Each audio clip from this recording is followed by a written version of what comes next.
morning, Lavaca County. My name is Lauren Lundy. And my name is Andrew George. And today we're here to welcome you back for this school year's first edition of Have You Heard? Now for our local news. Last Thursday, Hallettsville, as well as surrounding areas, suddenly lost power around 1 p.m. Because the loss of power created a lack of air conditioning, students at Hallettsville High School campuses were at least at 125. Reasoning for why this even took place is still under investigation. Also, the local Lions Club has collected donations and plans to begin constructing an awning over a playscape in the Hallettsville City Park. Just a reminder, Lavaca County, as weather remains both hot and dry, we are still in a severe drought conditions and the burn ban is still in effect. That's all for the local news. Today we're joined by a special guest, our very own Hallettsville Superintendent, Dr. Joanne Bluda. Hi, what decisions have you made while serving as superintendent of HISD that you feel have impacted our students the most?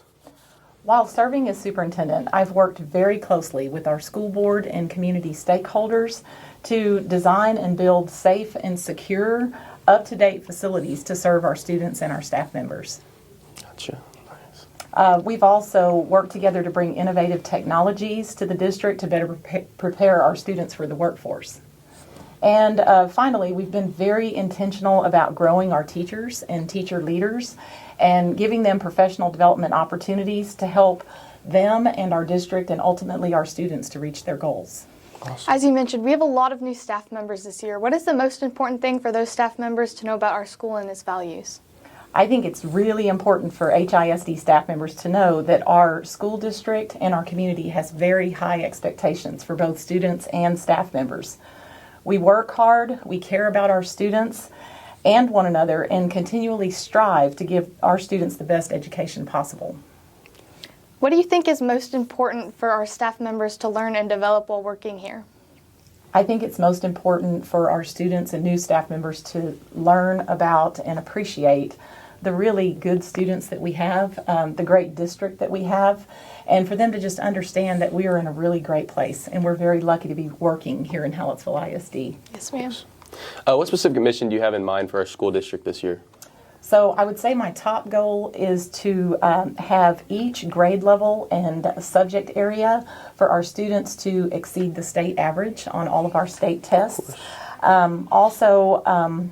I would hope that our district altogether, community, staff members, coaches, everyone, sponsors, would continue to support our students in extracurricular activities and help them to become top performers in state and local competitions. Amazing, yeah. And most importantly, I would say we need to continue to explore different career paths and career opportunities for our students to help them to realize their career goals. And ultimately, I would say when students leave the district, I just want them to say, I was well prepared for college and careers. That's the most important thing to me. Yes, ma'am. Are there any specific future goals that you have for a school district in the upcoming years? I would say we will just continue on that path of keeping pace with what's new in education and what challenges our students may face in the future, and working together to figure out solutions to be able to help them meet those challenges and continue to be successful in life. What do you think is the biggest challenge that our district faces currently, just in the community or at school in general? I would say the biggest challenge we face has to do with school funding because unfortunately our state has not kept pace with some of the challenges that we face. Being able to attract and retain the best quality teachers is another one of my top priorities, and it's hard to do that with limited funding.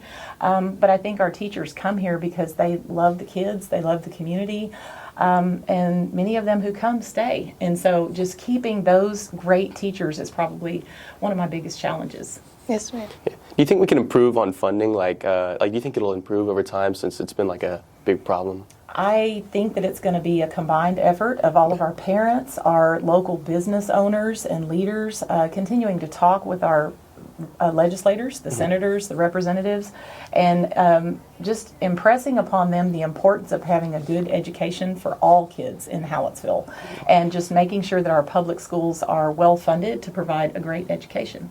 Yeah. Thank you so much for speaking with us today, Dr. You're welcome. Bluda. Thank you for the Yes, of opportunity. course. So now we're going to send it over to Marion for the sports.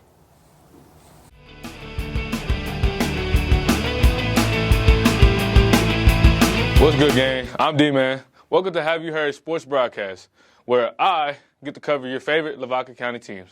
Today, I'll be recapping last week's games for both the Brahmas and the Lady Brahmas. On September the 1st, Brahmas faced the Flatonian Bulldogs. For our home opener, it was a runaway game from the start of the first quarter, after Choppy, a.k.a. Rayshawn, got a pick six, which was called off because of blocking the back. Although the play was called back, this first play pick had swung all the momentum to the Brahmas side, and Flatonia had given up right away. Our Brahmas beat Flatonia 43-0, making them 2-0 on the season. They will play Van Vleck this Friday at home, 7:30 p.m., so come out and support your winning team. Also on the 5th, our Lady Brahma volleyball team had a great fight against Neville. Although they came up short and they didn't get a win, they have a little time to reload and fix mistakes they made before the first district game home against Edna this Friday at 4:30. Come out and support and get loud for the girls. Cross country started the season off with several wins. Last Thursday, they ran in the Schillenberg meet. They brought a total of 13 runners to the meet. On the girls' side, they brought 7 girls and had 4 who placed. Elizabeth Felkman placed 2nd, Juliet Davenport 6th, Darby Phillips 9th, and April Leopold 11th. Overall, they placed 1st in the entire meet. On the boys' side, they had 5 guys who ran and 2 placed. Those 2 were Josh Griffin, placing 4th, and John Dean, who placed 13th overall. Overall, the boys placed 3rd in the entire meet. They run in Moulton this Saturday at 8:30, so go out and support those hard-running kids. Thank you for tuning in to Sports on Have You Heard. I'll catch you next week. Take care and have a wonderful day. D-Man out. Thank you to Marion for that update. We are so proud of all of our athletes and their accomplishments. I can't imagine having to play football and run cross country in this heat. Let's go to Peyton Posick to find out just how hot it's going to be next week.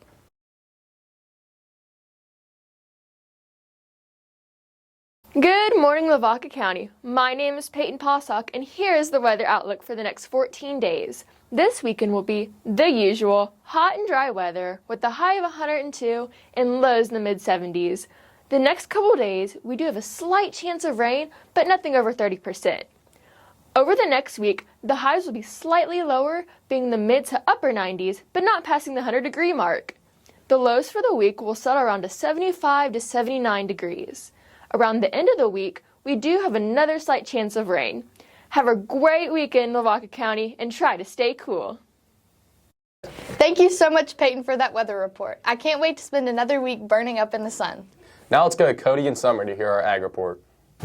Hello, Lavaca County. My name is Cody Bible. And my name is Summer Leopold. And welcome to episode 1 of Ag in Your World, brought to you by Hallettsville FFA and Hallettsville Brahma News Network. Our FFA members are excited to be back at school and are ready to start a new FFA year.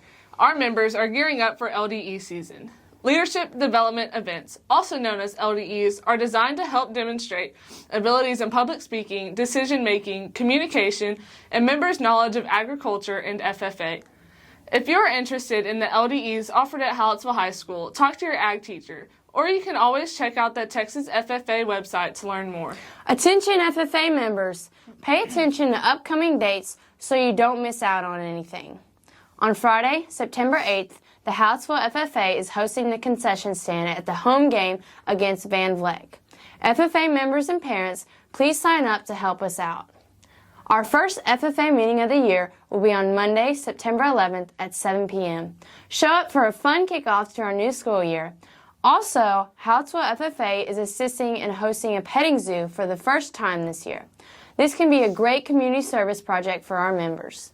If you would like to help out in any way or learn more, talk to FFA officers Lauren Lundy, Elle Mays, or an ag teacher. Be on the lookout for those sites, fruit, meat, and cookie dough fundraiser packets. FFA members, please be aware that there is a new rule starting this year that you must sell 10 fundraiser items in order to participate in Hallettsville FFA activities.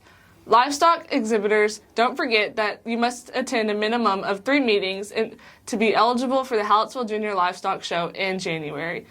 In addition, you must make 6 out of 8 FFA meetings to show in January of 2025.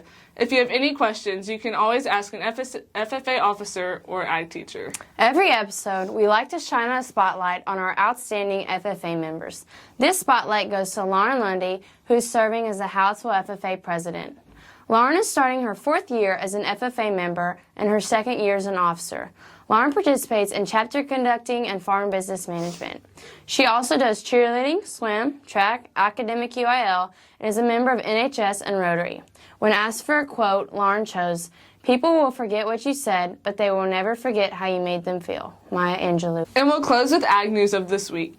Voters, be aware that the Right to Farm and Ranch bill is going to be Proposition 1 on the November 7th general election ballot. There are a total of 14 propositions on the ballot. Proposition 1 protects the right to engage in farming, ranching, timber production, horticulture, and wildlife management. This amendment is focused on the future of food security in our state. In Texas, 97% of farms and ranches are family-owned and operated, according to Texas Farm Bureau. This amendment protects those rights to continue farming and ranching. Since the state loses over 240,000 acres of agricultural land to development every year, this proposition is very important because it protects the land, natural resources, livestock, and wildlife. A majority vote is needed for it to pass. Thank you for tuning in on our first episode of Ag in Your World, brought to you by Hallettsville FFA. Please return on September 21st for the next episode of Have You Heard? Thank you, Cody and Summer, for that insight into our local agriculture. We want to say a special thank you to our sponsors: Edward Jones, Shamrock Movers, Forever Last, Benedettini Cabinets, City Motors and Edna, Plum Perfect Plumbing, Groff, Profield Services, CH Graphics, Texas Elite Therapy, and Judy Drozd. If your or your company are interested in sponsoring us, please contact our advisor, Christy Opiella, at 361-798-2242, extension 384. Once again, I'm Lauren Lundy. And I'm Andrew George. Thank you for joining us for today's edition of Have You Heard? See you next time.